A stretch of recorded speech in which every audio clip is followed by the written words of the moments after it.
हरे कृष्ण।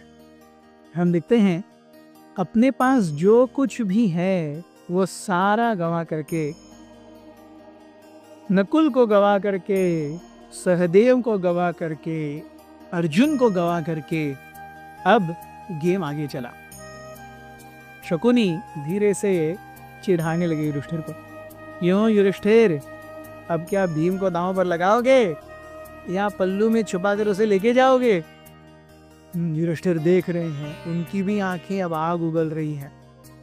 युधिष्ठिर कहने लगे कि वो हमारा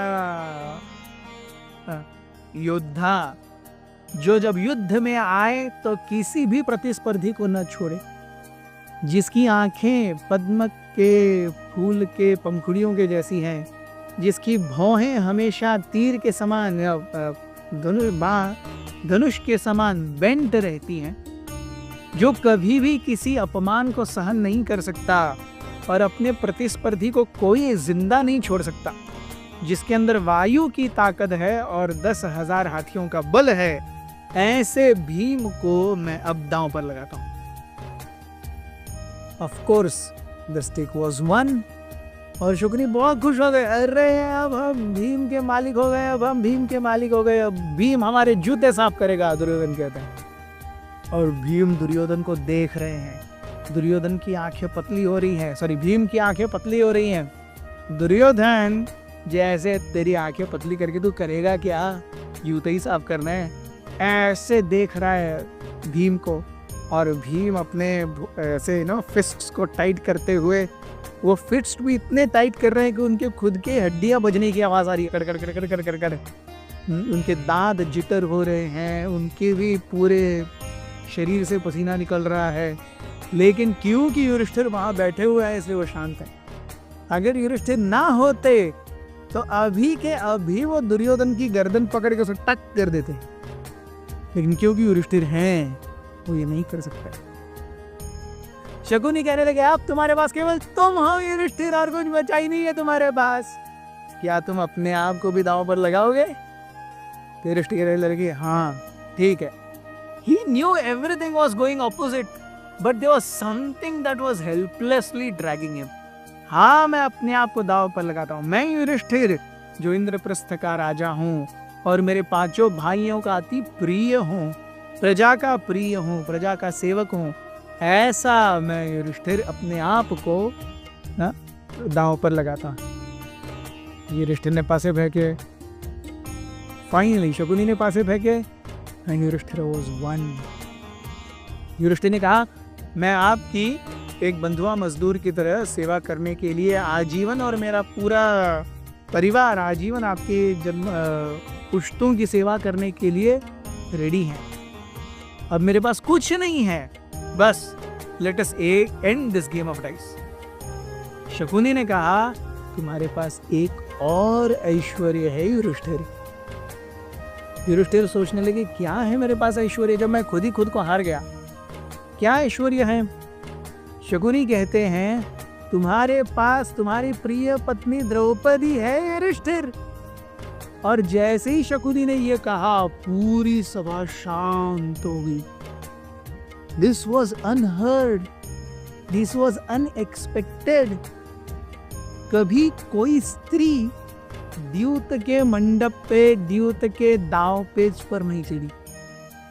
व्यक्ति चढ़े हैं, धन चढ़े हैं, मवेशी चढ़े हैं, जानवर चढ़े हैं, स्त्रियां दासियां चढ़ी हैं, राज्य के राज्य चढ़े हैं, लेकिन कोई राजकुल की या ब्राह्मणी स्त्री कभी किसी इस पर नहीं चढ़ी, दांव के पटल पर। और वो भी कौन, साधारण नहीं, पांडवों की पत्नी Panchali. Yes, everyone was stunned। ये क्या चल रहा है? पहली बार जब शकुनी ने यह कहा तो द्रोण, भीष्म और कृपा, इनके चेहरे पर भी पसीने आए। अब तक इन तीनों के चेहरे पर पसीने नहीं थे, लेकिन जैसे ही द्रौपदी या पांचाली को स्टेक पर रखने की बात आई, इन तीनों ने अपने चेहरे नीचे ही रखे थे, ये देख नहीं रहे थे किसी को, लेकिन इनके चेहरे पर भी पसीना आ गया, ये डर गए। This is not happening right. और जैसे ही दाव पेच की बात आई, विदुर मतलब क्या कहें, विदुर कुछ नहीं कह सकते। डाइस रोला गया, डाइस कास्ट किया गया। युधिष्ठिर ने कहा कि वो स्त्री जो न बहुत ही ऊंची है, न बहुत ही बौनी है, न बहुत मोटी है, न बहुत पतली है, न बहुत ही फेयर है, न बहुत ही डार्क कॉम्प्लेक्शन है, जो अपने पतियों की अपनी जी जान से सेवा करती है, सारे देवताओं को खुश करती है, कृष्ण की बहन के रूप में संगिनी है, और एक व्यक्ति जो कुछ भी एक स्त्री से एक्सपेक्ट करे, उन सारी चीजों में वो एक्सपेक्टेशन से भी कहीं ज्यादा है, ऐसी हमारी पत्नी पांचाली को मैं दांव पर लगाता हूं। And she was one. जब शकुनी, सबको युधिष्ठिर धृतराष्ट्र के चेहरे पर दिख रहे, विदुर कहने लगे महाराज इसे यहीं पर रोक दीजिए, ये बहुत हो गया, कह दीजिए आपने द्रौपदी को वापस दे दिया, या बहुत गलत हो रहा है, ये एक दाव आपके पूरे जीवन में आपको हमेशा याद रहेगा, इस दाव को रिवर्स कर दीजिए, ये आपकी शक्ति के अंदर है, आप राजा हैं, आप ही ये कर सकते हैं। अगर अभी आपने दुर्योधन को पूरी खुली छूट दे दी तो न दुर्योधन बचेगा, न हस्तिनापुर बचेगा, न आप बचोगे। क्या आप देख नहीं रहे, द्रौपदी एक छोटा सा मेमना है, लेकिन उस मेमने के रूप में आप 5 शेरों को अपने घर बुला रहे हो, अपने यहाँ खून की होली करने की दावत दे रहे हो। क्या आपको ये दिखता नहीं है? क्या आप आंख से अंधे हो गए तो आप चेतना से भी अंधे हो गए? इतना बोलने के बाद भी धृतराष्ट्र बोलने लगे क्या द्रौपदी को जीत लिया गया? विदुर वॉज लाइक, इतना बोल के फायदा क्या? फाइनली धृतराष्ट्र बोलते हैं इस द्रौपदी वन। उस समय शकुनी सब करके फांसे फेंकते हैं, बोलते हैं शी इज वन, द्रौपदी अब हमारी सेविका हो गई है। And everyone was like finished, they knew this is done, nothing can be held back. अब जो होगा केवल विनाश ही होगा। बहुत बहुत धन्यवाद। हरे कृष्ण।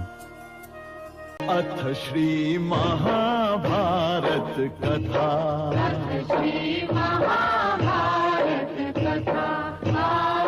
महाभारत कथा